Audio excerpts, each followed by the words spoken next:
کسی کی ڈیتھ کے بعد اس کے باڈی سے خون بہنا کیا یہ بری موت کی علامت ہے؟ تو بالکل نہیں. کسی کے موت کے بعد اس کے باڈی سے خون نکلنا بری موت کی علامت نہیں ہے. کیا پھر یہ اچھی موت کی علامت ہے؟ لوگ ایسا بھی سوال کرتے ہیں. تو یہ اچھی موت کی علامتوں میں سے بھی نہیں ہے، کیونکہ اللہ کے رسول نے ایسی کوئی علامت نہیں بتائی کہ اچھی موت کی علامت ہے کہ خون نکلے. ہاں، اچھی موت کی علامت میں جو ظاہری علامت ہے اس میں کیا ہے کہ انسان کلمہ پڑھے، اور دوسری علامت ہے پیشانی پر پسینہ آئے موت کے وقت. یہ اچھی موت کی علامت ہے. موت کے بعد خون نکلنا، موت کے بعد پیشاب نکل جانا، موت کا پیخانہ نکل جانا، موت کے بعد پھلا ہونا، یہ کوئی بری موت کی علامت نہیں. یہ بالکل نیچرل ڈیتھ ایسی ہوتی. کسی بھی انسان کا انتقال ہوتا ہے تو پیشاب پیخانہ نکلنا ایک دم نارمل ہوتا ہے، چونکہ موت کی تکلیف اتنی زیادہ ہوتی ہے، ہر آدمی اس کو برداشت نہیں کر سکتا. دیندار ہو بے دین ہو، سب کے ساتھ یہ ہوتا ہے. جو لوگ غسل لیتے ہیں ان کو اس کا آئیڈیا رہتا ہے وہ کیا صاف کرتے ہیں. سب سے پہلے دیکھیے میت کو لیتے ہیں، اس کے پیشاب پیخانے کو صاف کرتے ہیں. Some thing natural. خون نکل گیا، ناک بہنا شروع ہو گئی، خون منہ سے خون جا رہا، زخم میں سے خون جا رہا، پرانے زخم کھل گئے، پیشاب نکل گیا، پیخانہ نکل گیا، پلا، یہ کوئی بھی بری اور اچھی موت میں کاؤنٹ نہیں ہوتا. یاد رکھیے. تو لہٰذا یہ بری موت کی بھی علامت نہیں. تو خون کا نکلنا نہ اچھی موت میں آپ اچھی موت کے لیے تو ضروری کہ آپ صلی اللہ علیہ وسلم بولے ہم کو، تو آپ نے نہیں بولا. لیکن یہ بری موت میں نہیں، یہ بھی شور ہے. کیونکہ بہت سے لوگ یہ بولتے ہیں ارے دیکھو خون ہی نکل رہا ان کا، بری موت ہے. ارے دیکھو ان کو نہلائے بعد بھی باڈی کے پارٹ سے آگے پیچھے سے کچھ نہیں نکل رہا، بری موت کی علامت نہیں ہے. بیماری کی وجہ سے، تکلیف کی وجہ سے، آپریشنز کی وجہ سے کچھ بھی ہو سکتا ہے، اولڈ ایج کی وجہ سے کچھ بھی ہوتا ہے. تو لہٰذا ان چیزوں کو بری اور اچھی موت کی علامتوں میں کاؤنٹ نہیں کرنا چاہیے. یاد رکھیے. اور کبھی کچھ ظاہری علامتیں بھی ہوتی ہیں، اس سے بھی کاؤنٹ نہیں کرنا چاہیے. ہاتھ ٹیڑھا ہوگا موت، کوئی بری علامت. چہرہ پھر گیا، کوئی بری علامت نہیں. ہوٹھ سڑک گیا، کوئی بری علامت. حتیٰ کہ کچھ لوگ بوڑھے ہو جاتے ہیں نا، تو جب ان کو ٹوائلٹ وغیرہ ہوتا ہے نا، تو ٹوائلٹ کی وجہ سے ان کا اندر کا کچھ حصہ باہر نکل کے آ جاتا، اور وہ ریگولر لائف میں اس کو اندر ڈالتے ہاتھ سے. وہ ایج کی وجہ سے ہو جاتا، آتے نکلتی پھر آتے اندر جاتی. بیماری سے نہیں ہوتا، اولڈ ایج سے ہوتا. وہ بھی نارمل ہے، ایسا کچھ بھی اب نارمل نہیں ہو گیا سارے یہ نکل گیا، فلاں ہو گیا، ارے یہ تو ایسے تھے. یا پھر ان کے شرمگاہ کے بال بہت بڑے تھے، یہ بھی کو اس کو نکالنا بھی نہیں آپ کو، جیسا تھا. لیکن یہ بھی کوئی برا نہیں ہے کہ وہ بیچارہ بوڑھا آدمی کیا کرے گا. کئی چیزیں ہوتی ہیں، کئی چیزیں. تو لوگ ہمارے پاس ہر دھکے دھکے کو یہ برا ہے، یہ اچھا، یہ اچھی موت تھی، یہ بری موت تھی. ان کی آنکھیں کھلی رہ گئی، اچھی موت تھی بولے، وہ دیکھ رہے تھے. آنکھیں بند ہو گئی، کچھ بھی نہیں. یہ کوئی آنکھیں کھلی رہنا، بند ہونا، منہ ٹیڑھا ہو جانا، ہاتھ یہ ہونا، فلاں ہونا، باڈی کا اسٹک ہو جانا، ایکسیڈنٹ ہو جانا، باڈی پارٹ چلے جانا، جانوروں نے آدھا باڈی کھانا، آدھا بچ جانا، ایکسیڈنٹ میں کرش ہو جانا، جلنے سے خراب. کوئی اچھا اور برا اس کو کاؤنٹ آپ نہیں کریں گے، سوائے اس کی جو اچھی موت کی علامت ہے آپ سن حدیث میں بتا دی، وہ ہمارے سامنے واضح، وہ اچھی موت کی علامت. اس کے علاوہ بھی کچھ ہو تو بری موت کی تو نہیں. جیسا کچھ لوگ ہوتے ہیں گاڑی میں دب کے مر گئے، دیکھ کتے کی موت مرا، نہیں بول سکتے، وہ بھی اس کے لیے اچھی موت ہو سکتی. تو یہ کئی صحابہ تھے. دیکھیے ایک صحابی کا روایت میں آتا، اونٹ سے گرے، گردن ٹوٹ کے انتقال ہو گیا. اب کیا بولیں گے؟ ٹوٹی ہوئی گردن والا آدمی کی سیدھی رہی ہوئی گردن سے اچھی بری کا کچھ بھی نہیں. آپ نے تو کہا ان کے تعلق سے ان کو نہلاؤ اور احرام میں دفناؤ، کیونکہ وہ حج کے اس پہ تھے. یہ روز قیامت تلبیہ پڑھتے اٹھیں گے، ہوگی کچھ بھی نہیں. ایک مسلمان کو روایت میں آتا تیل کے اندر ڈال دیا گیا، اور تیل میں ڈالنے سے کیا ہوگا؟ روایت میں آتا ہڈیاں الگ ہوگی، گوشت الگ ہوگی. گوگلتے ہوئے تیل میں ڈال دی، جیسا چیزیں باہر آتی ہیں تو ان کا گوشت الگ، ہڈیاں. تو کیا بری موت ہے؟ نہیں، اسلام کی نہیں. حبیب نجار کو دیکھیے مارا گیا، پورا پیٹ پھاڑ دیا، آتے نکال لیے باہر، اس میں کیا ہو رہا ہے؟ تو یہ جو ظاہر سے ہم کرتے ہیں نا ایک دم، ارے باڈی کا آدھا پارٹ نہیں، بری موت ہے. وہ کس حالت میں مرا، اس کی ایمانی کیفیت کو اچھا برا کہہ سکتے ہیں، جو کہ مگر آپ جانتے نہیں ہیں. لہٰذا ہر مومن کو کہیں گے اچھی موت تھی، ہر مسلمان کا اچھی موت. لہٰذا یہ خون اور یہ پیپ اور یہ پیشاب اور پیخانہ نکل جائے، ہاتھ ٹیڑھا، منہ لال ہو گیا، ہاتھ اودا ہو گیا، فلاں کالا ہو گیا، یہ نیلا ہوتا ہے نا، زخموں سے، بیماری سے نسیں جم کے پورا باڈی عجیب ہو جاتی ہے. عام حالت میں دیکھیے 40-45 برس پیروں میں نسیں جمنا چالو ہو جاتی ہے لوگوں کی، اور پیر ایک نوجوان کے دیکھیے کیسے رہتے ہیں، اور ایک تھوڑے ایجڈ آدمی کے پورے بلو ریڈش بلیکش ہو جاتے ہیں. تو یہ سب نیچرل. لیکن ہمارے پاس ان تمام چیزوں کو انڈیا پاکستان میں بہت ہی ہوا بنا دیتے. جنازہ وزنی ہے تو بولے یہ بری موت کی علامت. آدمی 120 کلو کا رہے گا تو جنازہ ہلکا کیسا رہے گا؟ ہاں مطلب نیچرل ہے نا فینومینا. 150 کلو کا آدمی ہے تو 150 کلو کو اٹھانے میں تکلیف ہوتی ہے. 150 کلو ویٹ زندہ انسان کا اور 150 کلو ویٹ مردہ انسان میں فرق رہتا ہے. آپ سمجھے فرق رہتا ہے، کیونکہ جب انسان زندہ رہتا اور کھڑا رہتا تو گریوٹی بھی اس سے ورک کرتی الگ ڈھنگ سے، اور جب وہ گر جاتا تو اس کو اگر آپ کو دیکھنا ہے تو آپ کا بچہ اس کو آپ گود میں لے کے گھومتے نا، کبھی سوتے ہوئے اس کو اٹھاؤ، سوتے ہوئے بہت مشکل سے اٹھتا ہو، جبکہ آپ گود میں لیتا بولتے آسانی سے آتا. کیوں؟ سوتے میں پورا گریوٹی پورا نیچے پول رہتا ہے اس کا، ایک دم اپنے آپ کو چھوڑ دیتا، جبکہ جب وہ ہوشیار رہتا وہ اٹھا دیتا. ایسے ہی آپ ایک 50 کلو کی آپ خود ہے، اور 50 کلو کے آدمی کو آپ ایسا اٹھا سکتے گود میں لے کر، لیکن وہ بے ہوش ہو جاتا ہے، ایسا لے کے نہیں جا سکتے اس گود میں، کیونکہ وہ پورا لوڈ چھوڑ دیتا. یہ فرق رہتا ہے. تو لہٰذا 150 کلو کا ویٹ تھا، جنازے کو ایڈ کری 30-40 کلو کا جنازہ نیچرل 50 kg کی آدمی پہ آ رہا ہے ویٹ جب اٹھا کے لے جائے. ایک آدمی دبلا پتلا تھا, جنازہ ہلکا ہی ہوں تو آپ نے ہلکا جنازہ رہا تو بولے نیک, وزنی رہا تو بد. نہیں, وہ جو ایک صحابی کا واقعہ آتا ہے جس میں ان کا جنازہ بہت ہلکا نظر آئے صحابہ کو, تو اللہ کے رسول نے اس کا ریزن دیا. آپ نے کہا کہ تم پہ اس کا وزن کیسے آ سکتا ہے, اس کو تو فرشتوں نے اٹھایا. وہ ایک اسپیشل کیس تھا, ہر کسی کے ساتھ نہیں ہوگا ایسا, ٹھیک ہے, وہ اسپیشل کیس تھا. تو لہٰذا اچھی اور بری موت کی علامتیں پلیز ڈیفائن مت کیجیے. اچھی موت کی علامتیں ڈیفائنڈ ہے, اس کے علاوہ جو ہے بری موت کی علامت نہیں ہے, لیکن وہ بھی آپ یاد رکھیں. تو اپنے طرف سے حساب کتاب کر کے ڈکلیریشن مت دیجیے. میں نے تو یہاں تک لوگوں سے خبر کھودنے میں ٹائم ہو رہا, بہت برا آدمی تھا. اب آپ جا کے پتھر میں خبر کھودیں گے اس کی تو ٹائم ہی نہیں ہے, مٹی میں کھودیں گے تو آسانی سے کھودیں گے. میں نے یہاں تک سنا ایک ہمارے محلے میں ایک صاحب کا انتقال ہوا, ایک جگہ خبر کھودے تو وہاں بلیک سٹون لگ گیا, تھوڑا ہی کھودے تو مرم تھا اوپر, ایسا عجیب بلیک سٹون, تو چینج کر دی خبر دوسری طرف. پورے محلے میں رونا, بہت گناہگار تھے, بولے خبر ہی نہیں کھود رہی. کیا تماشا ہے, جیولوجیکلی پتھر نکل گیا, دوسری طرف جانا ہے. اس کو بری موت کی علامت کس نے بتایا, وہ سنت میں. تو میں یہی کہہ رہا ہوں, جو سنت میں بتایا گیا یہ اچھی موت کی علامت ہے, اس کے علاوہ علامتوں کو برا مت سمجھو. خون نکلنا کوئی علامت نہیں ہے اچھائی کی, لیکن برائی میں بھی اس کو کاؤنٹ نہیں کر سکتے. نیچرل کچھ لوگ اچھے میں کاؤنٹ کرتے, بولے شہید تھے, بولے مرنے کے بعد بھی اس کو خون جاتا ہے شہید ہوتا ہے. مرنے کے بعد خون جانے سے شہید ہونا اگر اتنا آسان ہو تو کیا بات کی, شہید ہونا مذاق نہیں ہے. تو لہٰذا کسی بھی علامت کو برا اور اچھا ڈیفائن مت کیجیے. اچھے ڈیفائنڈ ہے, بری ڈیفائن نہیں ہے, تو کسی چیز کو دیکھ کر برا مت سمجھیے. وہ اس شخص کے لیے ہو سکتا اچھا ہو, جبکہ ظاہری اس کی موت علامت کے اعتبار سے دیکھیے, جیسا کہ سمیہ رضی اللہ عنہا کو کس طرح سے شہید کیا گیا, بری موت کی علامت کا نہیں. وہ جو ایمانی کیفیت میں تھی نا, وہ اصل ہے وہاں. لہٰذا ہم جانتے نہیں لوگوں کو, تو ان کی ایمانی کیفیت کی طرف سے اللہ اٹھائیں گا. لیکن ہاں, کچھ اچھی علامتیں بتائی گئی موت کی, وہ کیا ہے میں نے ایک لیکچر میں رکھا ہوں, موت کی اچھی علامتیں, آپ اس کو دیکھ سکتے ہیں. لیکن اس کے علاوہ علامتیں بری بھی نہیں, اس بات کو ہم ذہن میں رکھیں. اور اپنے طور سے تو دھکے دھکے پہ اچھی بری علامتیں ڈکلیئر ہم بالکل بھی نہ کریں. کے ذریعے اچھی زندگی پالیں گے. نیک لوگ یہ تصور اور یہ خوشی کے ساتھ آگے بڑھتے ہیں کہ وہ نیکی کے ذریعے اچھی زندگی پالیں گے. کچھ لوگ یہ سمجھتے ہیں کہ پیسہ جمع کرنا ہی نیک زندگی کی یا اچھی زندگی کی علامت ہے. کچھ لوگوں کا تصور یہ ہے کہ مطلب پیسہ کسی بھی ذریعے سے آ جائے یہ اچھی زندگی کا تصور ہے. کچھ لوگوں کا تصور یہ ہے کہ اولاد اچھی نکل جائے یہ اچھی زندگی کا ایک جو ہے کامیاب زندگی کی علامت ہے.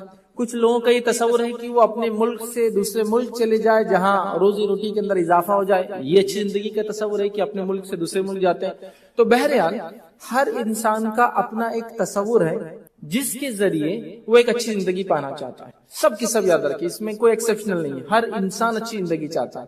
تو ہم نے مختلف دائرے بنائے کہ اچھی زندگی یہ ہے, اچھی زندگی یہ ہے, اچھی زندگی یہ ہے. اور ہر آدمی دنیا میں جو کچھ کرتا ہے, میں اور آپ, ہم جو کچھ کرتے ہیں وہ صرف اور صرف اچھی زندگی کے لیے یاد رکھیں. بتائیے, آپ لوگوں کا یہاں کر کمانا اچھی زندگی کے ایک تصور اچھی زندگی کے لیے, لوگوں کا اپنے بچوں کو پڑھانا اچھی زندگی کے لیے ہوتا ہے, لوگوں کا جو کچھ ایکٹیویٹی ہم جو ہے دن بھر میں کرتے ہیں, آپ دیکھیے اس پہ غور کیجیے, وہ سب کی سب اچھی زندگی.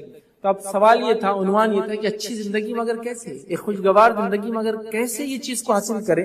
میں آپ کے سامنے انشاءاللہ العزیز آج چند نکات, چند پوائنٹس رکھوں گا کہ اچھی زندگی کیسے ہم حاصل کر سکتے ہیں. لیکن میرے نکات, میرے پوائنٹس وہ ہوں گے جو آپ نے کئی بار سنے ہیں. مطلب میں ایسا کوئی پوائنٹ آپ کے سامنے آج نہیں رکھوں گا جو آپ نے پہلے نہ سنا ہو. بالکل کامن باتیں وہی آپ نے جو سن رکھی ہے. بس میں چاہوں گا کہ اس چیز پر ہم ایک بار اور غور کر لیں آج. مطلب ظاہر سی بات ہے, میں تو نئی چیز تو آپ کو دے بھی نہیں سکتا ہوں, وہی باتیں ہیں جو آپ سن چکے ہیں, کئی علماء سے سن چکے ہیں. آج میں وہی بات ریپیٹ کروں گا. بس میں یہ چاہتا ہوں کہ آج اور غور کریں ان باتوں کے اوپر, اور ہم دیکھیں ہماری زندگیوں میں ان نکات میں سے کیا چیز کی کمی ہے, تاکہ انشاءاللہ العزیز جس اچھی زندگی کے تصور کے پیچھے ہم سب بھاگتے ہیں, ہم سب چاہتے ہیں کہ وہ ملے, تو قرآن اور سنت نے وہ تمام باتیں ہمیں بتائی ہیں کہ ایک مومن کس طرح سے ایک اچھی زندگی اس دنیا کی جی سکتا ہے, اور اس اچھی زندگی گزارنے کے بعد اس دنیا کی کیسے آخرت میں بھی وہ کامیاب ہو سکتا ہے. آخرت کے نکات انشاءاللہ میں نہیں لوں گا, کیونکہ اچھی زندگی, ایک خوشگوار زندگی مگر کیسے, یہ ہمارا عنوان ہے. تو آخرت کی زندگی الگ جو عنوان ہے, دنیا کی زندگی اچھی کیسی ہو سکتی ہے, انشاءاللہ وہ ہم باتیں رکھیں گے. اور قرآن و سنت میں خاص طور سے جو باتیں اس طرح سے آئی کہ دنیا کی اچھی زندگی ملیں گی, عمل کر لوں گے تو فلاں کام اگر کر لوں گے تو یہاں کی زندگی اچھی گزر جائیں گی, وہ نکات, وہ پوائنٹس آج آپ کے سامنے انشاءاللہ جس میں رکھنے کی کوشش کروں. ساتھ ساتھ کہ اچھی زندگی کیسے, اس کے ساتھ ایک اور چیز میں رکھوں گا, بری زندگی سے کیسے بچا جائے, تو وہ خود بخود اچھی زندگی میں آ جاتا ہے. مطلب ایک آدمی جہاں اچھائی کی تلاش میں ہے تو اسے اگر برائی بتا دی جائے اور برائی سے بھی بچ جائے تو ایک اچھی زندگی کی طرف ہی جا رہا ہے. تو آج ہم دو باتیں دیکھ لیں گے ایک ساتھ. اچھی زندگی، خوشگوار زندگی، ایک ایسی کامیاب زندگی، وہ کیسے، اور ہم دکھ سے، درد سے، مشکلوں سے، پریشانیوں سے، تکلیفوں سے جو دنیا میں آتی ہے اس سے بھی ہم کیسے بچ جائیں. کیونکہ اچھی زندگی کا معنی یہی تو ہے کہ ہم خوش رہے اور ہمارے سے تکلیفیں، دکھ، درد ہے نا وہ ہم سے دور رہے. تو آج جہاں ہم یہ دیکھیں گے نکات میں کہ یہ اچھی زندگی کا پوائنٹ ہے کہ اس سے اچھی زندگی ملیں گی، وہیں ہم یہ بھی دیکھیں گے کہ بری زندگی سے ہم کیسے بچے تو خود بخود انشاءاللہ وہ اچھائی کی طرف جانے والی چیز ہو جائیں گی. ٹھیک ہے. تو میں جو آج نکات رکھوں گا اس میں کوئی نئی چیز نہیں ہے، سب ساری چیزیں آپ سن چکے ہیں. میں صرف ایک ریپیٹیشن کر رہا ہوں. فذکر فإن الذکر تنفع المؤمنین، ذکر کر دیا کہ ذکر مومنوں کے لیے نفع بخش ہوتا ہے. تو ہم ایک بس ایک ریممبرنس، ایک یاد دہانی کر رہا ہوں میں آج یہاں کھڑے رہ کر. ٹھیک. ایک بات آپ سمجھ لیں یہاں کہ میں اپنے نکات یا عنوان کی طرف بڑھوں اس سے پہلے، وہ بات کیا ہے؟ اسلام نے اس کے ماننے والوں کو ایک مکمل زندگی دی ہے اور مکمل زندگی جینے کا طریقہ دیا ہے. دنیا کی کامیابی بھی بتائی اور آخرت کی کامیابی کا راستہ اور طریقہ بھی بتایا.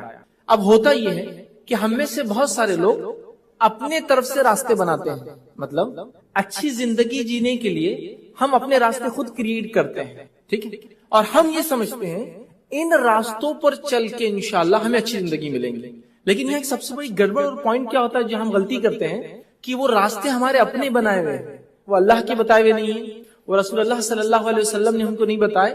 ہم نے خود وہ راستہ بنا دیا اور ہم کیا تصور کر رہے ہیں، ہاں انشاءاللہ العزیز اگر میں یہ کر لوں گا تو میری زندگی اچھی گزر جائیں گی، اچھی ہو جائیں گی، جس میں دین کو چھوڑ دیا جاتا ہے، حرام حلال کی تمیز چھوڑ دی جاتی ہے، انسان من مانی زندگی گزارتا ہے اور یہ سمجھتا ہے کہ اب میں انشاءاللہ کامیابی کی طرف بڑھ رہا ہوں جبکہ وہ ناکامی کی طرف بڑھ رہا ہے.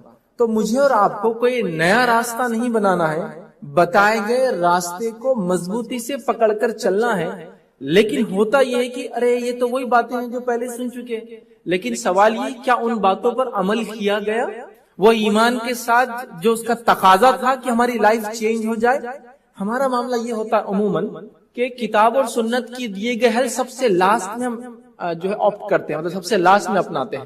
پہلے ہم وہ سب کرتے ہیں جو دنیا کے طریقے ہیں، پھر آخر میں بولتے چلو یہ بھی کر کے دیکھ لیتے شاید اس سے کچھ فائدہ ہو جائے.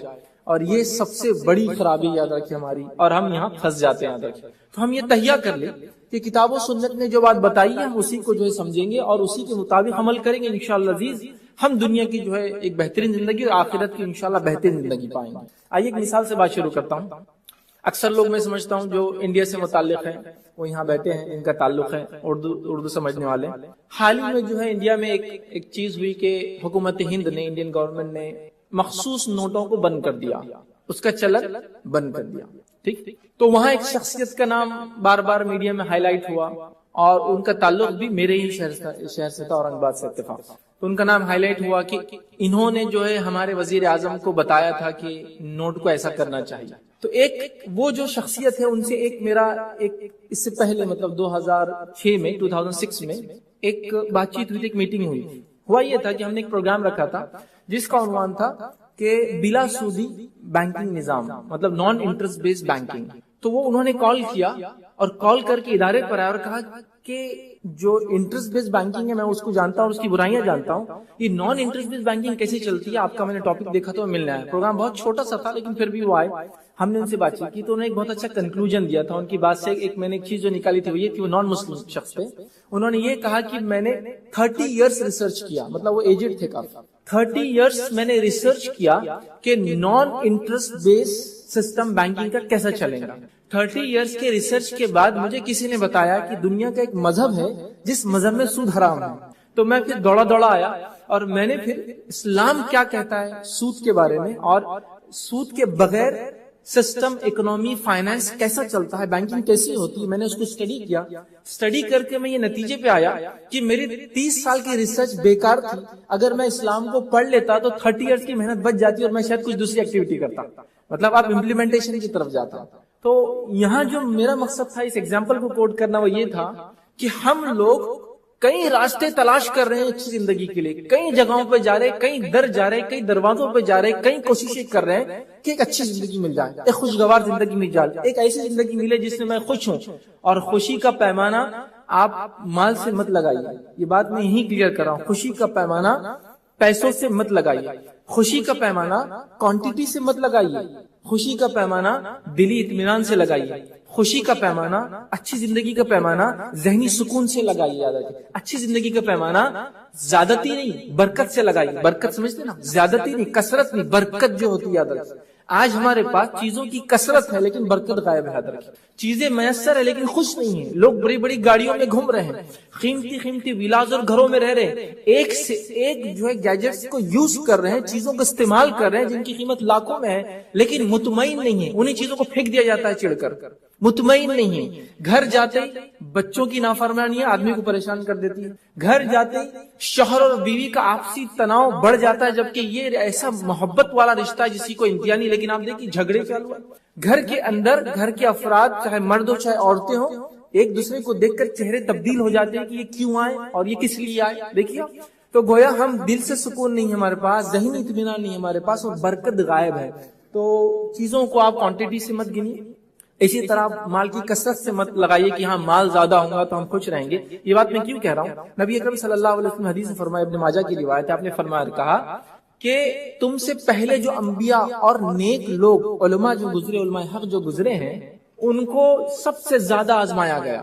انبیاء کو اور جو نیک لوگ جو علماء ان کے مانے, ان کو سب سے زیادہ آزمایا گیا. کچھ کو ایسے آزمایا گیا کہ ان کے جسم میں کیڑے پڑ گئے. کچھ انبیاء کو ایسے آزمایا جس میں کیڑے پڑ گئے. کچھ کو ایسے آزمایا گیا غربت سے, غریبی سے, کہ ٹاٹ سمجھتے ہیں کپڑا ہوتا ہے, تھیلا جس کو بولتے ہیں عام زبان میں اردو میں, اس کے کپڑے وہ پہنتے تھے. تو کچھ کو ایسا آزمایا گیا جسمانی طور سے کہ کیڑے ہو چکے جس میں بیماری سے.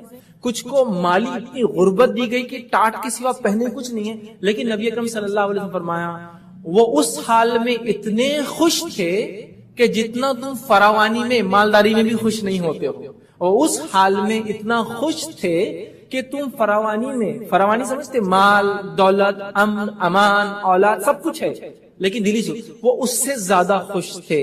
تو یہ حدیث اس چیز کی طرف اشارہ کر رہی ہے کہ مال ہونا سکون کی علامت نہیں ہے, اچھی اچھی چیزیں استعمال کرنا سکون کی علامت نہیں ہے, اولاد کا زیادہ ہونا, فرمانبردار ہونا یا نافرمان, یہ سکون اور بے سکونی کی نہیں ہے, بلکہ جو اصل چیز ہے یاد رکھیے وہ کچھ اور ہے. اس کو ہم کو تلاش کرنا پڑے گا جس سے انسان کو سکون ملتا ہے. اور وہ انبیاء اور وہ نیک لوگ جو علماء جو صحابہ ان پر ایمان لائے تھے, وہ اس غربت میں اور اس جسمانی بیماریوں میں بھی اتنے خوش تھے جتنا ہم آج, صحابہ سے آپ کہہ رہے تھے, فراوانی میں سب کچھ ہونے کے بعد بھی خوش نہیں ہوتے. تو کیا ہم میں سے اکثر لوگوں کا آج حال یہ نہیں کہ سب کچھ ہونے کے بعد بھی ہم مطمئن نہیں اپنی زندگیوں سے, سب کچھ ہونے کے بعد بھی ہم اپنے آپ سے پریشان ہیں, سب کچھ ہونے کے بعد بھی آج ہم لوگ کہیں نہ کہیں ایک خلا, ایک اسپیس محسوس کرتے ہیں. میں تو اپنے لیکچرز میں جنرلی ایک بات کوٹ کرتا ہوں, وہ یہ ہے کہ آج کے اس دور کے لیے آپ اس بات کو یاد رکھیے, اگر کسی کو 2 لوگ ایسے مل جائے جو اس کی تکلیف میں اس کے ساتھ کھڑے ہو جائے,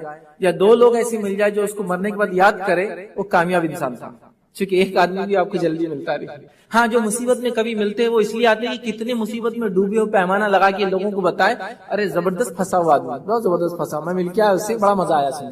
بیٹھ کر سنیں گے تو آنسو بہائیں گے, اور جا کر ایسے خیخے لگا کر ہنس کر سنائیں گے لوگوں کو کہ پریشان. ایک ایگزامپل دیتا ہوں, کسی کے بچوں کے نکاح نہیں ہو رہا ہے, کوئی آیا اور گھر سے بیٹھا اور کہا کیسا آپ کی بچیوں کی نکاح نہیں ہو رہے, ہاں بڑی مشکل جاری ہے, بڑا دکھ اور درد کا اظہار کرے گا, میں اس غم میں آپ کے ساتھ ہوں کہ بچیوں کی نکاح نہیں ہوئے, بچے کو نکاح نہیں ہوا, لیکن دوسروں کو جا کے کہیں گا بہت اچھا لگا ان کے بچوں کی نکاح نہیں ہوا. ایسی ہونا چاہیے ان کے ساتھ. تو 2 لوگ ایسے مل جائے نا جو آپ کے ساتھ کھڑے ہوں ہر وقت خوشی اور غم میں, اور 2 لوگ ایسے مل جائے جو آپ کو یاد کرے مرنے کے بعد, ان دا سینس کی دعا کرے کہ اللہ اسے معاف کرے, اس کی مغفرت کرے, آپ کامیاب انسان. کیونکہ آج مادہ پرست دور سے ہم گزر رہے ہیں, کسی کو سب کچھ کرنے کے بعد بھی سکون نہیں ملتا ہے. تو میں آج آپ کے سامنے وہ پوائنٹس رکھوں گا, وہ نکات رکھوں گا, جن نکات کو انشاءاللہ العزیز اگر ہم عمل کرتے ہیں تو انشاءاللہ العزیز ضرور بھی ضرور, چونکہ اللہ کا وعدہ جو ہے سچا ہوتا ہے, جھوٹا نہیں ہوتا, ضرور بھی ضرور انشاءاللہ ایک اچھی ہم جو ہے دنیا کی زندگی وہ کریں گے. اور اچھی زندگی کا پیمانہ تعداد کوانٹٹی سے مت اپنائیے, اچھی زندگی کو مال و دولت سے آپ مت ناپیے. اچھی زندگی وہ ہے جس میں دلی سکون ہو, ذہنی سکون ہو, اور انسان خوشی محسوس کرتا ہے، یہ اچھی زندگی یاد رکھیے. تو کوانٹٹی نہیں، وہ کوالٹی آف لائف ہے یاد رکھیے، جو آج ہمیں کہیں نہ کہیں ہمیں لگتا ہے کہ اس کی بہت کمی ہے. ٹھیک ہے، اور انشاءاللہ اگر ہم ارادہ کر لیں کہ ہم ان نکات پہ عمل کریں گے تو آپ اپنی زندگی میں بہت جلد اس کے اثرات محسوس کریں گے. جب ہم عمل کریں گے اس کا اثر دکھائی دیں گے، ماشاءاللہ میں نے یہ کیا اور اس سے یہ فائدہ. آئیے آپ کے سامنے آج میں مختصر سے 10 یا 11 نکات 10-11 پوائنٹس رکھوں گا. اس کے اندر ہم دیکھیں گے کہ اچھی زندگی کیسی ہوتی ہے، اس کے لیے کیا چیزیں ضروری ہے، وہ کیا چیزیں ہیں جو زندگی کو اچھی بناتی ہیں. سب سے پہلا اصول اچھی زندگی کا ہے وہ ہے ایمان اور عمل. ایمان اور عمل یہ اچھی زندگی کا پہلا اصول ہے، یاد رکھیں. اور انسانیت کا ایک بڑا طبقہ اگر نیک عمل کرتا بھی ہے تو ایمان سے محروم ہے. مطلب ہر مذہب، ہر انسان جو دنیا میں رہتا ہے اس کا کچھ نہ کچھ نیکی کا تصور ہے اور کرتے بھی ہیں، لیکن ایمان سے خالی ان کی زندگی. تو پہلا رول، پہلا اصول جو اچھی زندگی کا، خوشگوار زندگی کا، ایک ایسی زندگی جس سے انسان خوش ہوتا ہے، ذہنی طور سے مطمئن ہوتا ہے، دلی طور سے اطمینان ہوتا ہے. ٹھیک ہے، تو وہ زندگی کے لیے سب سے پہلی چیز ہے ایمان اور عمل. کیونکہ ماشاءاللہ میرا خطاب ان لوگوں سے جو ایمان والے ہیں، تو یہاں کہیں نہ کہیں ایمان کی درستگی اور عمل صالح، نیک عمل میں اضافے کی ہمیں ضرورت ہے ایک اچھی زندگی کے لیے، خوشگوار زندگی کے لیے، پر امن زندگی کے لیے. ایسی زندگی جس میں انسان دل سے مطمئن ہو، ایسی زندگی جہاں ذہنی سکون ملتا ہو، گولی کھا کر نہیں سونا پڑتا انسان کو، پریشان حال نہ ہو، یاد رکھے ڈپریس نہ ہو، ٹینس نہ ہو. اس کے لیے سب سے پہلا رول، سب سے پہلا اصول، سب سے پہلا کرائٹیریا، سب سے پہلا کام جو مجھے اور آپ کو کرنا ہوگا ایمان اور عمل صالح. اور اگر ایمان والے ہیں تو ایمان کی درستگی کی طرف دھیان دینا ہوگا، اور عمل صالح نیک کام میں اضافے کی طرف دھیان دینا ہوگا کہ کہاں کمی ہو رہی ہے جو اطمینان نہیں ہے ہماری زندگی میں. یہ بڑی اہم بات ہے، یہ بڑی اہم بات ہے. ایک چھوٹا سا واقعہ سناتا ہوں اس بات کو آگے لینے سے پہلے. جو ہے ابو ایوب انصاری رضی اللہ عنہ کا ایک واقعہ ہے. وہ ایک مرتبہ اپنی بیوی سے شکایت کرنے لگے کہ بیگم آج جو ہے میں بڑا پریشان ہوں. مطلب وہ کہیں نہ کہیں ذہنی طور سے پریشان. تو ان کی اہلیہ جانتی تھی کہ سکون کہاں حاصل ہوتا ہے ابو ایوب انصاری رضی اللہ عنہ. تو کہا جاؤ وہ کام کر کے آؤ جس سے تم کو سکون ملتا ہے. اور آپ کو پتا ہے ابو ایوب انصاری رضی اللہ عنہ کس چیز سے سکون ملتا تھا؟ وہ گئے اور جا کر واپس آئے. جب واپس آئے تو ان کی اہلیہ نے پوچھا مل گیا سکون، ہو گیا اطمینان؟ تو کہا سکون مل گیا، اطمینان ملا. کیا کر کے آئے؟ تو کہا کتنا خرچ کیا. مطلب بیوی کو پتا تھا شوہر کو سکون مال خرچ کرنے میں آتا ہے اللہ کی راہ میں. تو کہا کتنا خرچ کیا؟ تو کہا 32,000 درہم خرچ کیا، 32,000. تو کہا بہت اچھا کیا، بہت اچھا کیا آپ نے خرچ کیا، آپ کو سکون ملا. مال کی زیادتی نے ان کو پریشان کر دیا تو خرچ کر کے آ گیا. اچھا پھر دوسرا سوال کیا بیوی نے؟ کس پہ خرچ کیا؟ چلو خرچ تو کیا، ٹھیک ہے، کس پر کیا؟ تو کہا اپنے رشتہ داروں پر. تو کہا یہ تو اور خوب کیا کہ اپنے رشتہ داروں پہ خرچ کیا. چونکہ حدیث میں یاد ہے نا الفاظ آپ کو کہ آپ کسی اجنبی انسان کی مدد کریں گے اس کا ثواب کم ہے بنسبت آپ کے رشتہ دار غریب کی مدد کرنے کا ثواب بڑھ جاتا ہے، اور اگر پڑوسی رشتہ دار غریب ہے تو 3 گنا ثواب ملتا ہے. تو کہا یہ تو بہت اچھا کیا.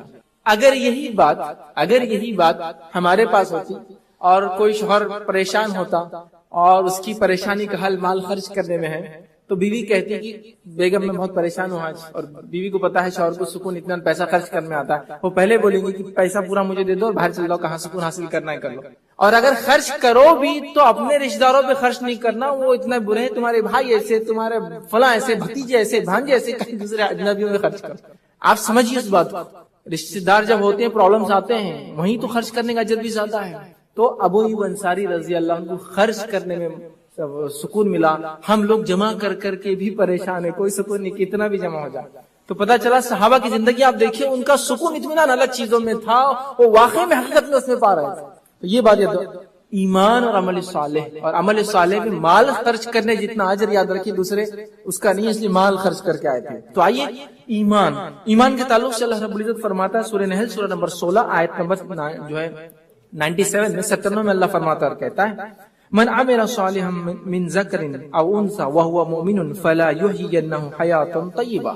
اللہ فرماتا اور کہتا ہے جو شخص نیک عمل کرے، مرد ہو چاہے عورت ہو، بشرط کہ ایمان والا ہو، تو ہم یقیناً اس کو اچھی زندگی عطا کریں گے. حیاتا طیبا، ہم اسے اچھی زندگی عطا کریں گے. کس کے لیے؟ جو انسان جو ایمان لائے اور نیک عمل کرے اس کے لیے ہم اچھی زندگی یہاں دیں گے. تو ایمان اور نیک عمل کو اچھی زندگی کا راستہ بتایا گیا ہے. اب ہم لوگ دیکھیں اپنے راستے بنا رہے ہیں، اچھی زندگی کے اپنے راستے بنا رہے ہیں، راستہ بنا ہوا ہے، چلنا ہے صرف. تو ایمان اور نیک عمل سے حیاتن طیبہ، ایک اچھی زندگی، ایک اچھی دنیا کی زندگی ملتی ہے، یاد رکھیے ایمان اور نیک عمل سے، یہ پہلا رول ہے، یاد رکھیے۔ دوسری جگہ اللہ رب العزت سورہ رات سورہ نمبر 13 آیت نمبر 29 میں فرماتا ہے، کہتا ہے الذین آمنوا وعملوا الصالحات طوبی لہم وحسن مآب، اللہ فرماتا ہے، کہتا ہے جو لوگ ایمان لائے اور انہوں نے نیک عمل کیے ان کے لیے خوشحالی بھی ہے اور عمدہ ٹھکانہ، مطلب دنیا کی اچھی زندگی ہے اور موت کے بعد جنت ان کا عمدہ ٹھکانہ ہے۔ تو یہاں بھی دیکھیے اچھی زندگی کے لیے ایمان اور عمل صالح کو کرائٹیریا بنایا گیا۔ میں اور آپ اپنی زندگیوں کو دیکھیے، ہماری زندگی میں ماشاءاللہ ایمان تو ہے لیکن عمل صالح کی بہت کمی ہے، اور عمل صالح وہی ہو سکتا ہے جو سنت نبوی سے ثابت ہو، یاد رکھیں۔ من مانا عمل صالح نہیں، جیسے ہم میں سے بہت سے لوگ من مانے کرتے ہیں۔ عمل صالح وہ ہے جو اللہ کی کتاب نے اور اس کے نبی صلی اللہ علیہ وسلم کی سنت میں موجود ہو، آپ نے کر کے بتایا یا حکم دیا ہو، یہ عمل صالح، یہ آپ نے کیا ہو، یہ بات کو ہمیں سمجھنا ضروری ہے۔ تو اچھی زندگی کے لیے یاد رکھیے عمل ضروری ہے۔ آج ہماری زندگی یا تو ایمان کی کمزوری، ہم شرک کرتے ہیں اس میں کمی ہے، یا پھر سنت کے مطابق اعمال نہیں کرتے ہیں، من مانی کرتے ہیں، یا پھر فرائض کو چھوڑے بیٹھے ہیں سالوں سال سے، یا پھر کرتے ہیں تو من مانے ڈھنگ سے کرتے ہیں، یا پھر جو ہے اپنے طور اور اپنے طریقے سے کرتے ہیں، اپنے کلچر اپنے ٹریڈیشن کے مطابق کرتے ہیں، ویسے نہیں کرتے جیسا کتاب اور سنت نے بتایا ہے۔ تو اگر مجھے اور آپ کو ایک سکون والی، اطمینان والی، اچھی زندگی، خوشحال زندگی، ایسی زندگی جس میں دلی سکون ہو، ذہنی سکون ہو، اطمینان ہو، برکت ہر طرف سے برکت نازل ہو رہی ہو، برکت سمجھتے نا، برکت وہ کوانٹٹی نہیں، وہ کوالٹی آف لائف جسے کہتے ہو، برکت نازل ہو رہی ہو، ایسی زندگی یاد رکھیے بڑی اہم زندگی ہے۔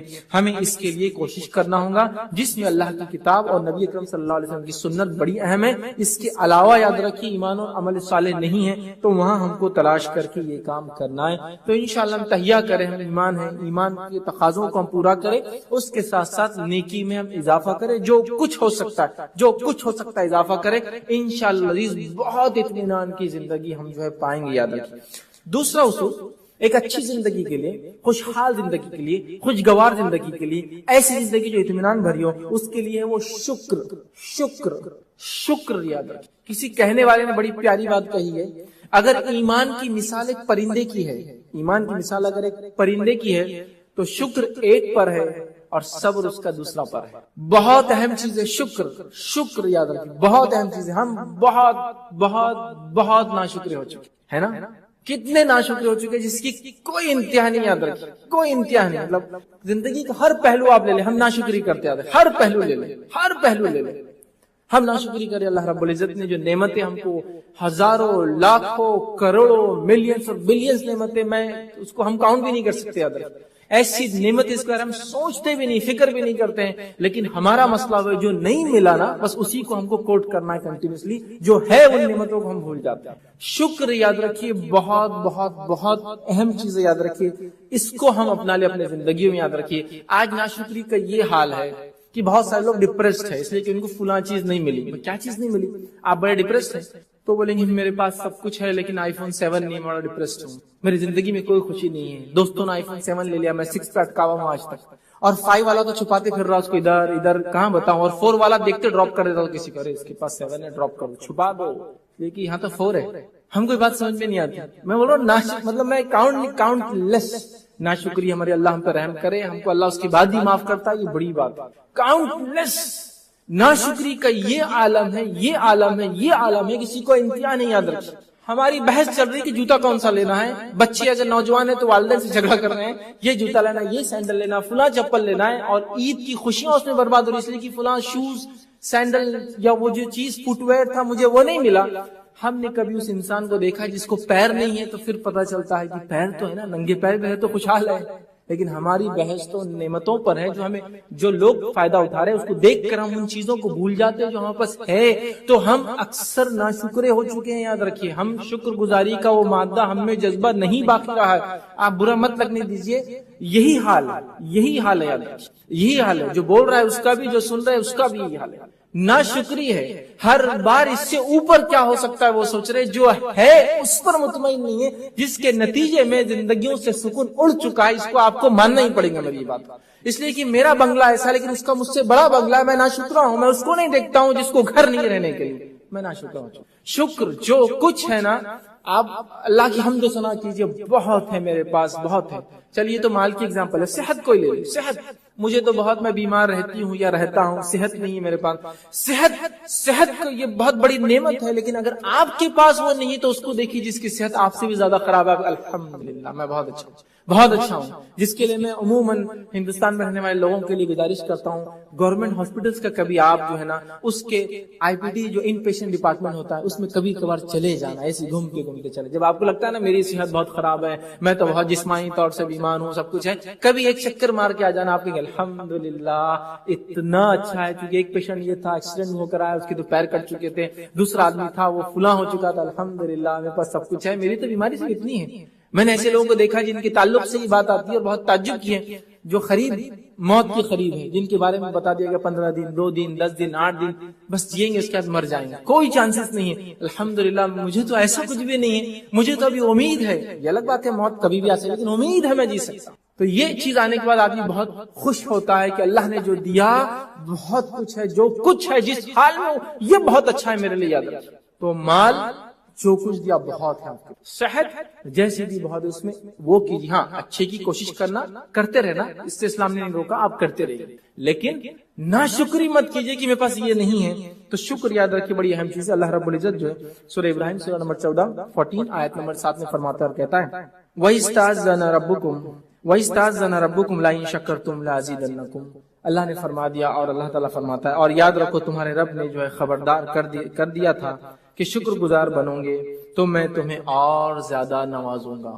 شکر گزار بنو گے اور نوازوں گا. دنیا کی اچھی زندگی کیا ہے؟ زیادہ چیزیں ہونا.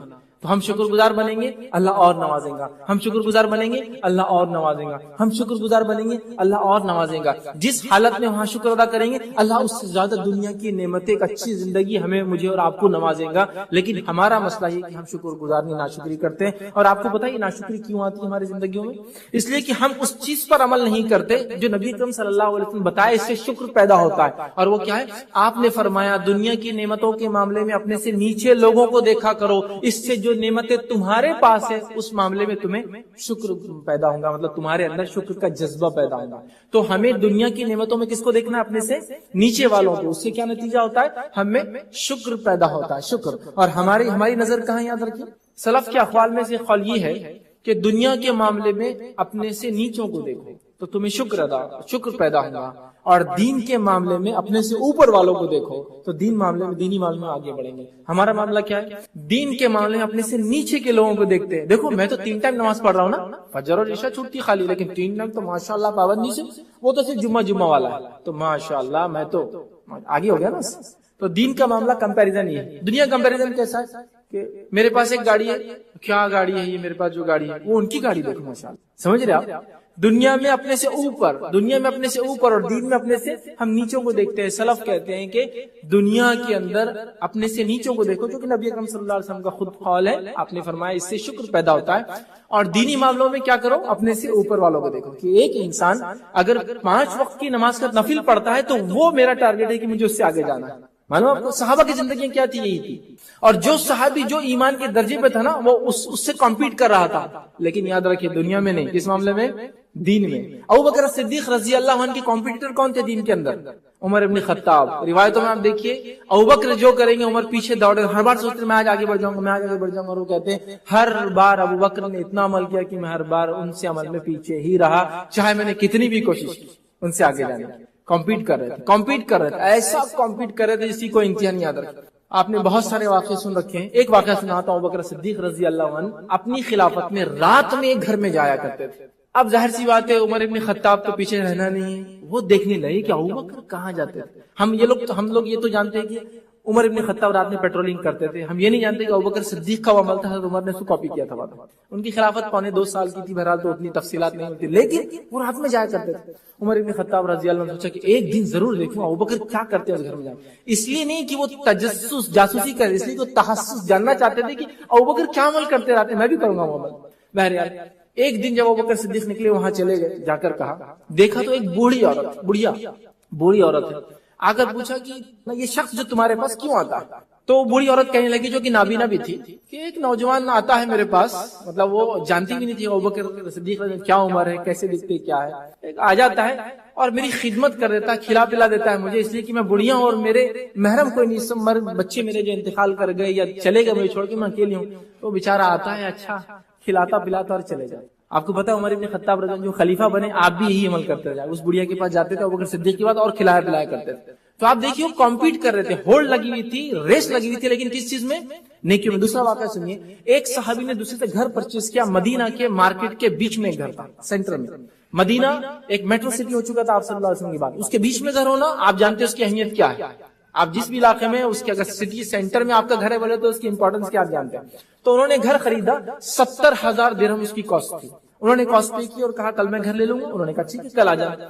ہوا یہ کہ جب صبح فجر میں وہ آئے، جب فجر میں وہ آئے اور کہا کہ اب مجھے گھر چاہیے، تو وہ جو مالی کے مکان تھے انہوں نے کہا کہ تھوڑا پرابلم ہے. کیا پرابلم ہے؟ پرابلم یہ ہے کہ میری اہلیہ کا یہ کہنا ہے کہ اس گھر سے بہت ساری یادیں جڑی ہے، بہت ساری چیزیں اس گھر میں ہوئی، چھوڑنے کو دل نہیں چاہتا، لیکن مجھے پیسوں کی ضرورت بھی 70,000 اسی لیے تو بیچا ہوں. کیا کروں سمجھ میں نہیں آتا، اور نکلنے کو تیار نہیں باہر. تو یہ صحابی کیا کہتے ہیں، کیا کہنا چاہیے؟ اگر ہم ہوتے تو کیا کرتے؟ ہم تو اگر وہ 1000 روپے کی اثار پوتی کہتے ہیں اس کو، مطلب دینے کا انٹینشن ہو تو ایڈوانس دیتے نا پیمنٹ، وہ بھی دے دیتے، پھر تو کیس ڈال کے لیتے ہو کہ میں میری جگہ ہے. تو وہ تو فل پیمنٹ کر چکے، پارٹ نہیں، پارٹلی نہیں، پارشل نہیں، فل. اب میں پریشان ہوں کیا کروں آپ بتاؤ. تو کہا ٹھیک ہے تم رہو. تو کہا پیسے لے کے میں نے پیمنٹ کر دی کسی کو جس سے خرچ تھا، چکا دیا، پیسے نہیں ہیں. لیکن اب وہ اہلیہ جو گھر چھوڑنے کے تو کہا گھر میں رہو، میں نے تم سے پیسہ کم مانگا ہے واپس، کیونکہ تمہاری ضرورت تھی نا، رکھ لو. انہوں نے مانگا بھی نہیں اس کو، اور وہاں وہ سکون اطمینان حاصل کر رہے تھے. تو ایک عجیب زندگی صحابہ کی زندگی میں پڑے ہم دیکھیں گے، ایسے ایسے شکر کے واقعات انہوں نے کیے، ایسی ایسی تکلیفوں میں وہ رہے جس کی کوئی انتہا نہیں. ایک واقعہ سنا کہ ہم تیسرے پوائنٹ پہ جاتے ہیں، وہ ہے ابو ہریرہ رضی اللہ عنہ کا واقعہ. ابو ہریرہ رضی اللہ عنہ فرماتے ہیں کہ میں جب آیا ایمان قبول کیا تو مجھے اصحاب صفہ میں شامل کر دیا گیا. اصحاب صفہ کی کیفیت یہ تھی، وہ بتاتے ہیں ہم اتنے غریب صحابہ تھے اور مدینے کا معاشرہ اکنامکلی اتنا ٹوٹا ہوا اور اتنی غربت کا عالم تھا کہ مجھے پہننے کو جو ملا وہ ایک چمڑے کا ٹکڑا تھا جو مجھے پہننے کو ملا، جس سے میں صرف اپنا ستر شرمگاہ ڈھک سکتا تھا، اور وہ بھی مکمل نہیں. ستر خفیفہ ایک ہوتا، ستر غلیظہ ایک ہوتا ہے، صرف بیچ کا پرائیویٹ پارٹ ڈھک سکتا تھا. چھوٹا سا تھا چمڑا جو میرے آدھی مانڈی تک جاتا اور صرف یہاں سے ناف کے نیچے تھا. میں نے اس کو لگا لیا اور ایک طرف سے چونکہ وہ کھلا تھا، سینے کو تاگا نہیں تھا، تو میں نے کانٹے لگا لیا. لیکن اس میں مسئلہ تھا. مسئلہ یہ تھا کہ جب رکوع اور سجدے میں جاتے تو شرمگاہ کھل جاتی تھی. مطلب اپنے تن ڈھانکنے کے لیے جو ضروری اتنا کپڑا بھی نہیں تھا. لیکن اب ان صحابہ سے ایک کوئی ناشکری کا کلمہ کی بڑے تکلیف میں آ گیا ایمان لا کے، کیا مصیبت ہے. ایک ناشکری کا کلمہ سنگل، ایک جو بولتے ہیں نا بل پڑتے ہیں نا چہرے پر، ایسا کرنا پڑے گا کیا، بھوکا رہا ایک نہیں ملیں گا. اللہ رب العزت نے انہی صحابہ کو پھر جو نوازا، چونکہ انہوں نے شکر ادا کیا، پھر جو نوازا تو ان کی جو نوازا گیا اس کا ایگزامپل دنیا میں آپ کو میں نہیں دے سکتا. اتنا نوازا اللہ نے، اتنا نوازا. عثمان ابن عفان رضی اللہ عنہ جب آپ خلیفہ تھے، خلیفہ جب آپ بنے اس سے پہلے آپ کا حال یہ تھا کہ آپ کے 5000 عربی گھوڑے تھے. 5000 عربی گھوڑوں کی آج کی ایگزامپل ہے 5000 لگژری کار، اور اتنی بکریاں تھی کہ اتنی بکریاں اور بھیڑے پورے عرب میں کسی کے پاس. لیکن جب آپ خلافت کے آخری وقت میں جب آپ پہ الزامات لگے تب آپ نے بیان کر کے لوگوں میرے پاس یہ تھا، میں سب کچھ اللہ کے راہ میں خرچ کر سکوں، اب کچھ بھی نہیں، غریب ہو چکے. اتنے شکر گزار تھے. بس یہ شکر کا ہم دامن انشاءاللہ جب پکڑ لیں گے نا تو پھر ہماری زندگی ہمیں بدلتی ہوئی نظر آئیں گی. تیسرا اصول ہے صبر. اور یہ دونوں ایک دوسرے کے ساتھ ہی رہتے ہیں، ایک چلا گیا دوسرا بھی جاتا ہے اور ایک آگے دوسرا بھی آ جاتا ہے. صبر، شکر اور صبر یاد رکھیے. صبر ہر آنے والی تکلیف جو دین پر عمل کرنے سے آتی ہے. ہمارے پاس ساری تکلیفیں دنیا کی وجہ سے آتی ہے اور ہم اس کو برداشت بھی کرتے صبر کے ساتھ، لیکن دین پہ آنے والی تکلیف کے معاملے میں ہم اتنے وہ ہو گئے نہیں یہ تکلیف تو بالکل نہیں چاہیے. اگر اس سے پتا چل جاتا میں مسلمان ہوں اور تکلیف آ سکتی تو بالکل نہیں چاہیے. تو لیکن دنیا کے لیے میں ہر تکلیف اٹھانے کو تیار ہوں، لیکن دین کے لیے نہیں. دین پر عمل کرنے کی وجہ تکلیف آتی، جو نقصان ہوتا ہے، جو پریشانی آتی، جو انسان کو جس کو ہم کہیں گے ٹینشن، عام زبان میں ٹینشن آتا ہے، یہ تمام چیزوں پر صبر کرنا ہے کہ اللہ کی طرف سے مصیبت، تکلیف، پریشانی تھی، اے اللہ میں اس پر صبر کرتا ہوں اور تجھ سے اجر طلب کرتا ہوں، بدلہ طلب کرتا ہوں، انشاءاللہ عزیز بہترین زندگی. یہ ہے صبر. اور صبر کی اتنی مثالیں صحابہ نے دی جس کی کوئی انتہا نہیں. میں سمجھتا ہوں قرآن کی سب سے مشہور اور معروف آیت جو ہم لوگ تلاوت کرتے ہیں سورۃ البقرہ آیت نمبر جو 55 155 156 157 آپ سب عموماً قاری اس کو پڑھتے ہیں. اللہ فرماتا ہے وَلَنَبْلُوَنَّكُمْ بِشَيْءٍ مِّنَ الْخَوْفِ وَالْجُوعِ وَنَقْصٍ مِّنَ الْأَمْوَالِ وَالْأَنفُسِ وَالثَّمَرَاتِ فَبَشِّرِ الصَّابِرِينَ. ہے نا؟ تو اللہ تعالیٰ کیا فرما رہے سنیے, اور ہم تمہیں ضرور بھی ضرور آزمائیں گے. کن چیزوں سے؟ خوف سے آزمائیں گے, ٹھیک ہے, بھوک سے ہم تمہیں آزمائیں گے, ٹھیک ہے, مال اور جان اور پھلوں کی کمی سے ہم تمہیں جو ہے آزمائیں گے, ٹھیک ہے. اور جنہیں ان مصیبتوں میں جب یہ پڑ جاتے ہیں اور وہ صبر کرتے ہیں تو ایسے صبر کرنے والوں کو خوشخبری دے دو, ایسے صبر کرنے والوں کو خوشخبری سنا دو. صبر کرنے سے خوشخبریاں ملتی, یاد رکھیں, اس لیے کہ اللہ تعالیٰ صبر کے بعد نعمتوں میں اور اضافہ کرتا ہے. اس لیے کہ انسان جب صبر کرتا ہے تو وہ ایک طرح سے شکر ادا کرے, اللہ میں مطمئن ہوں میرے حالات سے, تو اس کا بدلہ دے. الحمدللہ وہ شکر ادا کر رہا ہے, اللہ تعالیٰ اس کو اور اضافہ کر کے چیزیں, ہے نا.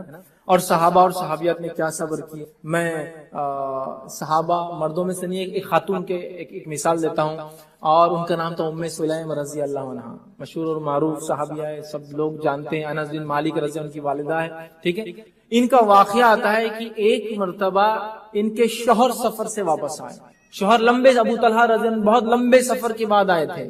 جب یہ سفر سے واپس آئے تو یہ نہیں چاہتی تھی کہ ان کو وہ واقعہ بتائے جو گھر میں گھٹنا گھٹی تھی. ایک ایسا دکھ اور درد بھرا واقعہ ہوا تھا کہ اللہ نہ کرے ہمارے ساتھ ہو جائے تو ہم تو وہ چیخ پکار اور واویلا مچا دیں گے جس کی کوئی انتہا نہیں. اور اس سے ایک دن پہلے کہ ابو طلحہ رضی اللہ عنہ گھر آئے, ان کے بیٹے کا انتقال ہو, سمجھا. لیکن انہیں نہیں بتایا اپنے شوہر. جب وہ گھر آئے تو یہ مسکراتے ہوئے ملی. شوہر اتنے وقت بعد گھر آیا تھا, کوئی کمپلین نہیں دی, کوئی کمپلین نہیں. اور چونکہ ان کے شوہر نے یہ بات رسول اللہ صلی اللہ علیہ وسلم بیان کی تو واقعہ پورے تفصیلات ہم تک پہنچی ہے, وہ حدیث کے اندر آتا ہے. جب وہ گھر آئے تو وہ ان کے لیے تیار تھی, اور رات میں انہوں نے ہم بستری کی اپنے جو ہے شوہر کے ساتھ. صبح یہ واقعہ سنایا کہ میں ایک بات آپ سے پوچھتی ہوں, مجھے کہو کہ اگر کوئی شخص تمہیں کوئی چیز دے اور تم سے واپس لے تو تم کیسے دو گے؟ تو کہا اگر کوئی شخص مجھے کوئی چیز دے گا تو میں اس سے اچھے طریقے سے اس کو لوٹا کر واپس دوں گا, چونکہ اسلام کا یہ اصول ہے. تو کہا پھر اب سنو, اللہ نے ہمیں ایک اولاد دی تھی, لڑکا کل انتقال کر چکا ہے, میں نے آپ کو صدمہ نہ ہو آتے نہیں بتایا.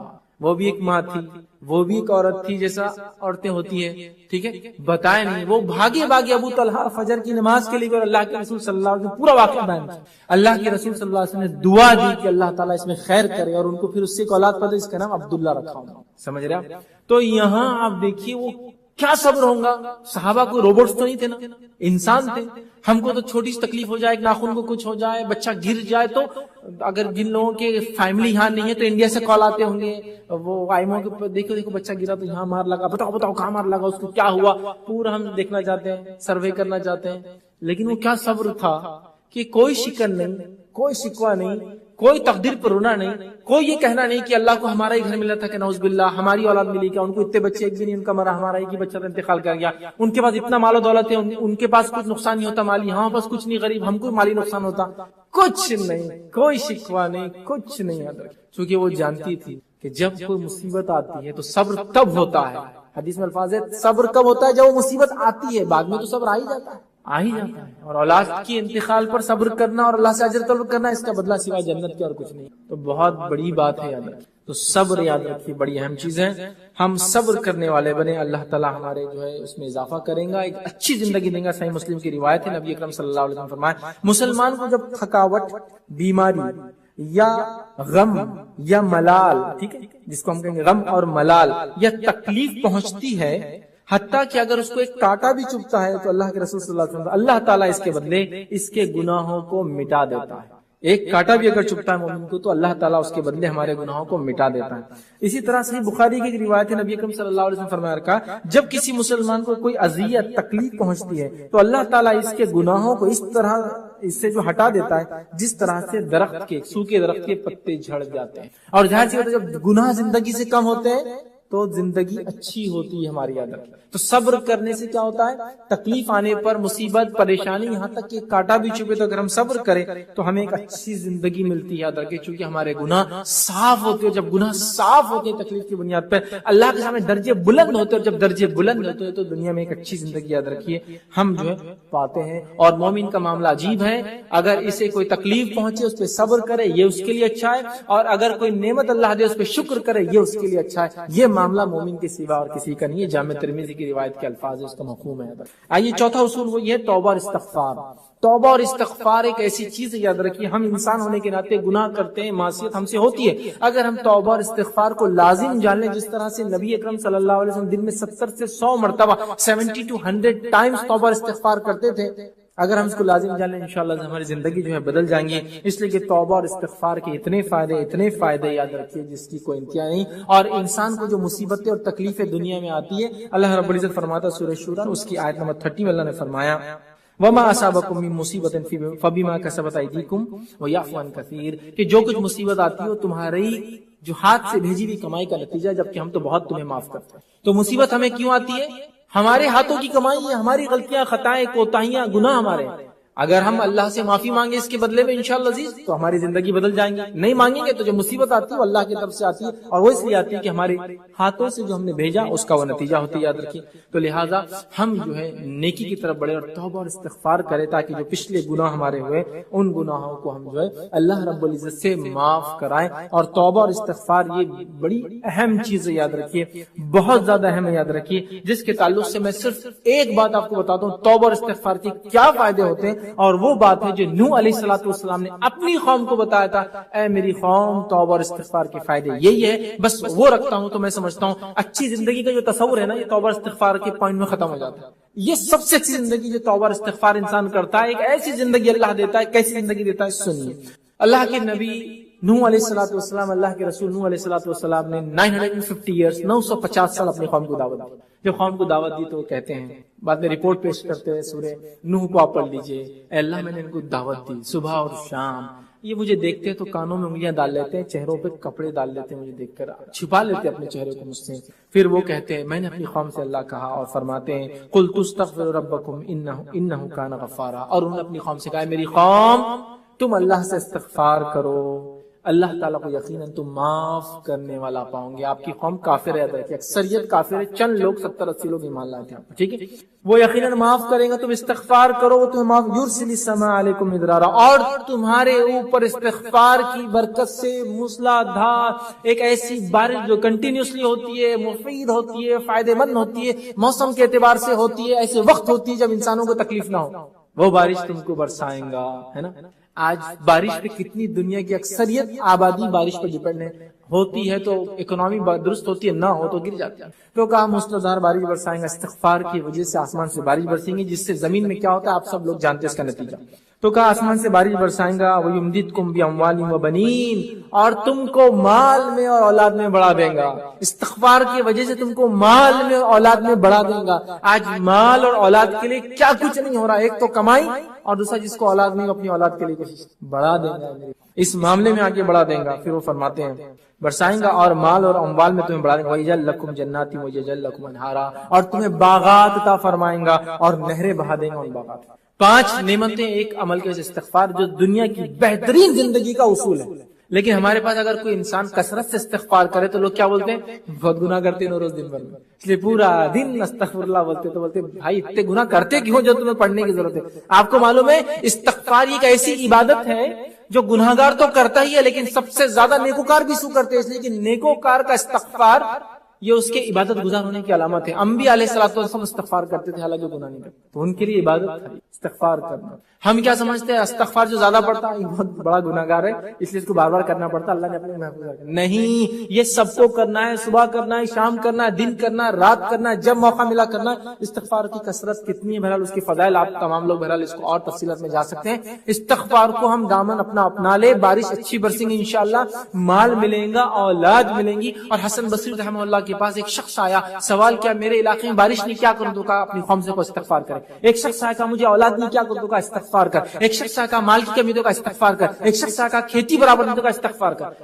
شاگردوں نے کہا استاد ایک ہی بات کے لیے چار مسائل کے لیے ایک ہی حل, استغفار استغفار. انہوں نے یہ آیت پڑھ کے سنا دی سورہ جو ہے نوح, کہا یہ سب اس میں ہے شامل ہے. حضرت استغفار سے ایک بہترین زندگی مجھے اور آپ کو انشاءاللہ عزیز اللہ تعالیٰ نصیب کریں گا. پانچواں اصول یاد رکھیے, بہتر زندگی کا وہ تقویٰ ہے.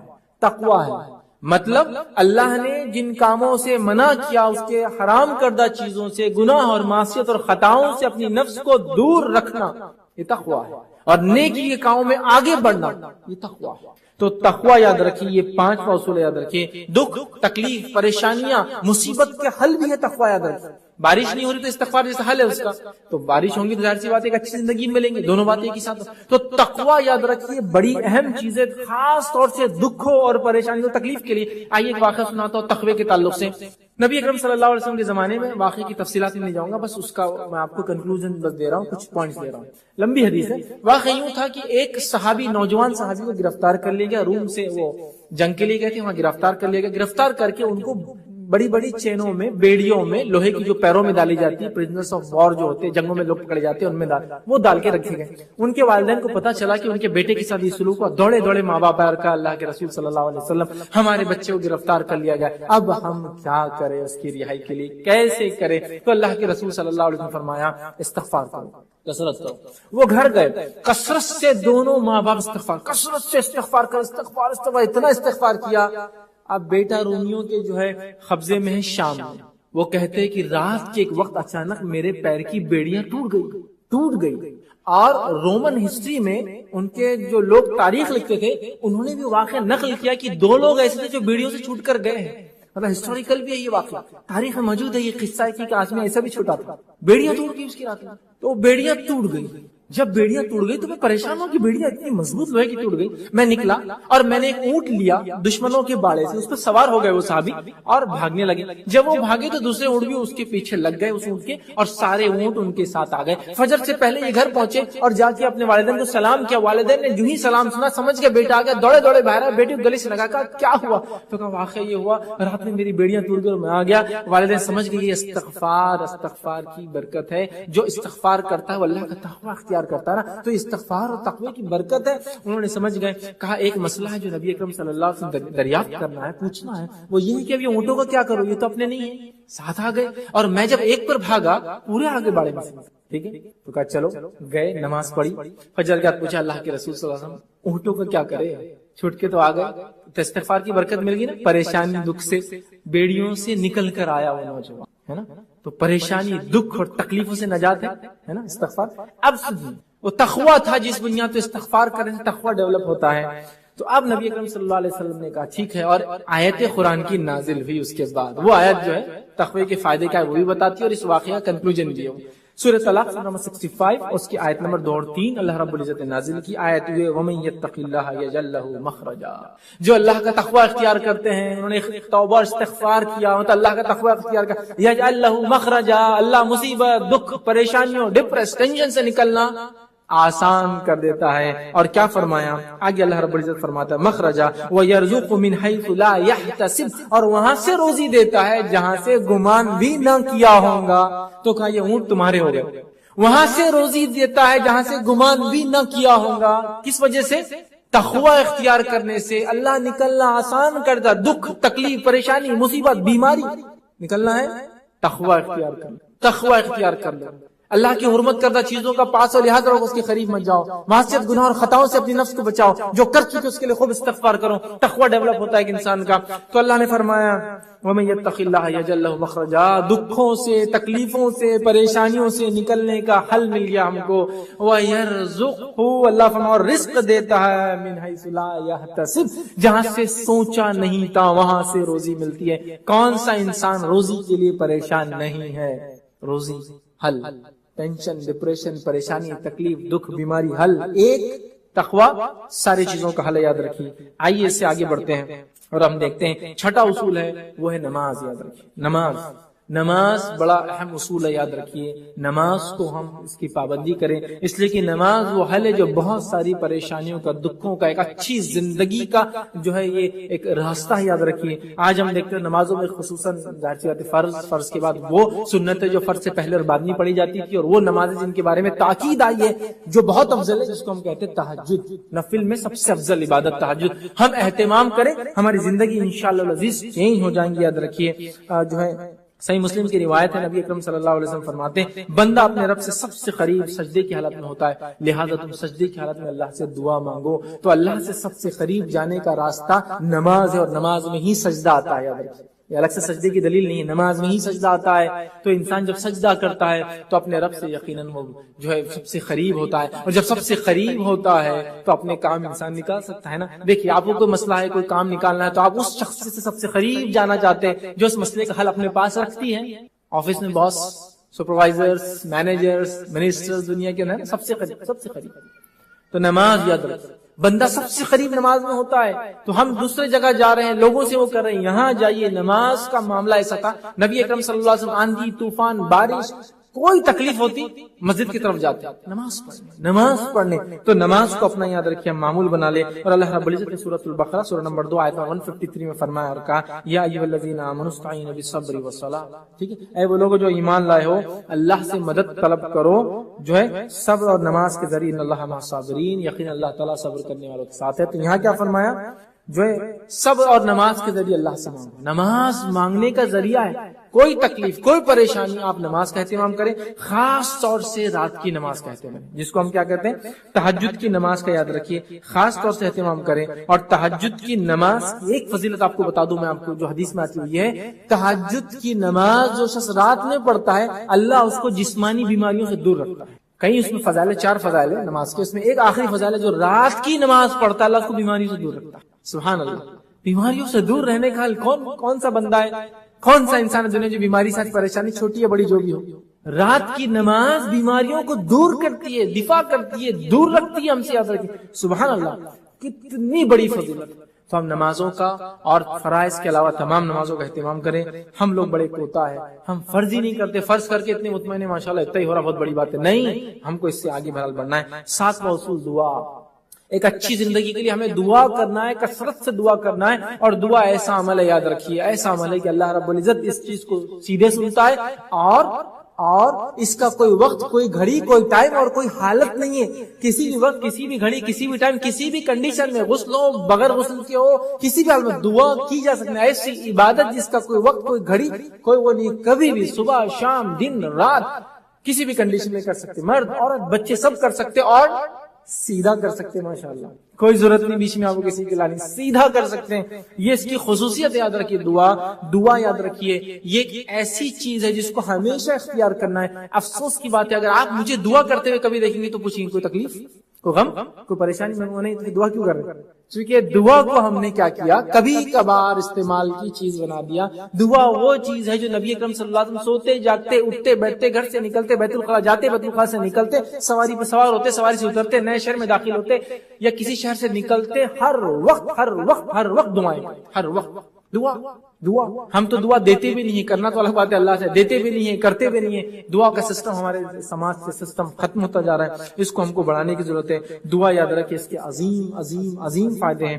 بندہ جب پریشان ہوتا ہے تو اپنے رب سے دعا کرتا ہے اور اس کا رب اس کی تکلیفوں کو دور کرتا ہے۔ اللہ کے رسول صلی اللہ علیہ وسلم فرماتے جامع ترمذی کی روایت، بے شک اللہ تعالیٰ حیا کرنے والا ہے اور نہایت ہی مہربان ہے، مطلب اللہ کو شرم آتی بہت زیادہ اور بہت ہی مہربان ہے۔ اور کوئی آدمی جب اس کی طرف ہاتھ بلند کرتا ہے تو اسے حیا آتی ہے کہ وہ اسے خالی واپس کیسے لوٹائے۔ جب کوئی بندہ اللہ کی طرف ہاتھ اٹھاتا ہے دعا کے لیے، اللہ کو حیا آتی ہے کہ اس کو خالی کیسے لوٹاؤں۔ لیکن آپ کہیں گے میں تو اتنے دن سے دعا کر رہا ہوں، میری جاب یہاں سے وہاں ہو جائے، میں جو ہے سبارڈینیٹ مطلب ایک چھوٹی نوکری سے بڑی نوکری چل جاؤں، میں جو ہے 4 فگر سے 5 فگر کے اندر چلے جاؤں سیلری میں، نہیں ہو رہا۔ لیکن اللہ جب بندے کی بات سنتا ہے، حیا کرتا ہے، تو اس بات کو 3 طریقوں سے قبول کرتا ہے۔ ایک، جو مانگا وہ عطا کر دیتا ہے، ایک اس کے بدلے اس سے اچھی نعمت دے دیتا ہے، اور ایک اس کا بدلہ آخرت میں دے گا۔ اور جب اللہ آخرت میں بدلہ دے گا تو بندہ کیا کہے گا معلوم آپ کو؟ سن لیجیے، حدیث میں آتا ہے بندہ کہے گا اے کاش جو بدلہ اس کو آخرت میں دعاؤں کا ملے گا، بندہ کہے گا اے کاش اللہ میری کوئی دنیا میں دعا قبول نہیں ہوتی، زیادہ اچھا ہوتا، اس لیے کہ آخرت میں جو بدلہ مل رہا ہے اتنا عظیم، اتنا بڑا ہوگا۔ تو اللہ کو حیا آتی ہے، اللہ نہیں لوٹاتا ہے خالی ہاتھ، لیکن قبولیت کے 3 طریقے ہیں، جو مانگا وہ دے دیا۔